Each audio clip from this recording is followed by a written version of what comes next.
Today I am going to be talking about the architecture in the White House and who designed it, who built it, the whole history and timeline for you guys, along with what some presidents actually did to renovate the White House.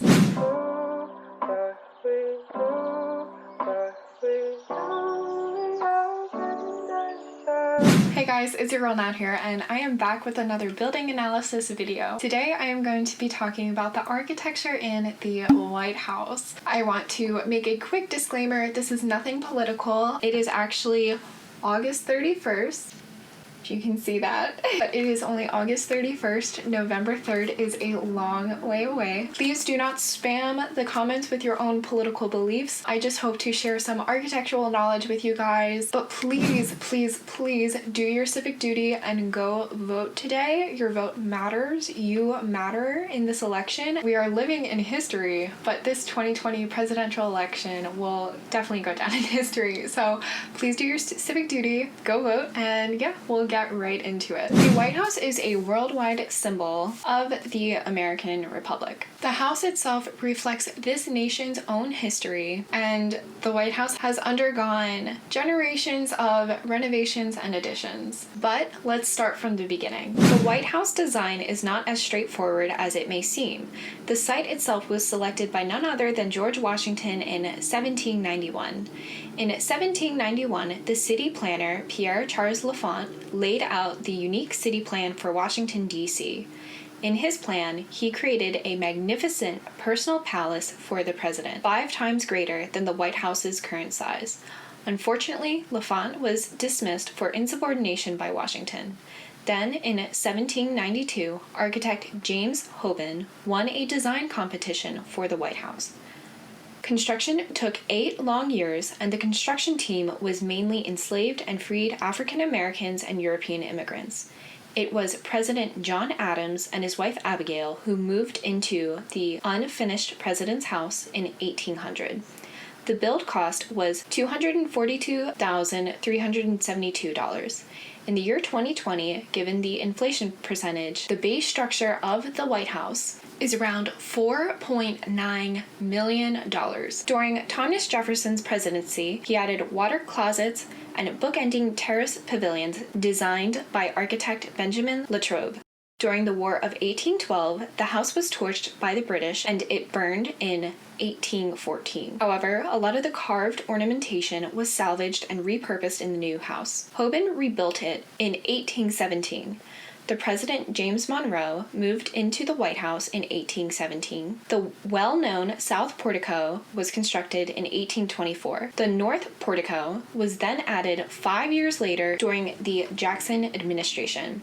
These porticos were proposed by Benjamin Latrobe, but constructed under the supervision of Hoban. Constructed with the Seneca sandstone imported from Maryland, the finished portico additions are magnificent architectural details of the White House. In 1901, President Theodore Roosevelt officially gave the White House its current name. In 1902, Teddy Roosevelt began to reconstruct and relocate the offices from the second floor of the residence to the Executive Office building.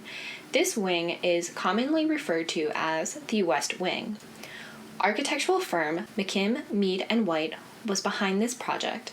This firm was a driving force in the architectural American Renaissance style, which celebrates both modernism as well as academic classicism. Teddy Roosevelt's successor, President William Taft, constructed the iconic Oval Office during his presidency within the West Wing. Designed by Nathan C. Wythe and completed in 1909, the office was centered on the south side of the building, much as the oval rooms in the White House are. In 1913, the White House added its other iconic feature, the Ellen Wilson's Rose Garden. In 1933, architect Lorenzo Winslow entered a competition to design a heated swimming pool for the White House for President Franklin Roosevelt's swimming therapy. Roosevelt was extremely fond of his work, writing him, saying, "You have excellent taste in your selection of colors, materials, and proportions." Winslow became the architect of the White House from then for the next 20 years. Winslow designed and reconstructed the West Wing offices, a new east entrance building, a bomb shelter with a tunnel leading to the Treasury building, and new utility and kitchen areas. A new east wing was also constructed in 1942. In the 1950s, President Truman began to renovate the White House due to serious structural deterioration of the White House. Majority of the interior walls were renewed from 1948 to 1952. Winslow oversaw this, and Winslow added the second floor balcony on the south side, known today as the Truman Balcony. The Trumans redesigned most of the staterooms, and renovations were complete finally in 1952. In the 1970s, a circular drive was added to the exterior of the West Wing under Jimmy Carter's presidency. The exterior of the White House underwent serious maintenance. In some areas, up to 40 layers of old paint were removed and the deteriorating stone was repaired. The Carters also introduced the White House offices to the modern age by installing its first computer and laser printer. However, the internet wasn't installed in the White House until George H.W. Bush's presidency in 1992. Fun fact, there are 142 rooms in the White House, 35 bathrooms, 6 levels in the residence. It's approximately 55,000 square feet. There are 412 doors, 147 windows, 28 fireplaces, 8 staircases, and 3 elevators. Now that is a house. So that's it for today's video. I hope you learned something new about White House architecture, the architect, the genius behind it, the iconic look, everything. If you have any other comments to add about the White House, please leave them down below. I try my best to answer all of my comments, even though I am in grad school and I'm a little swamped right now, but I will try my best.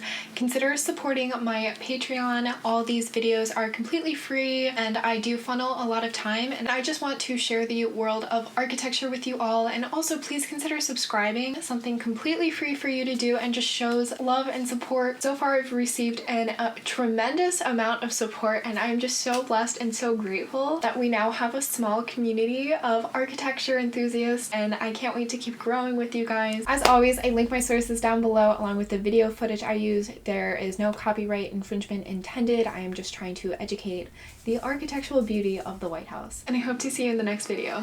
Love you guys.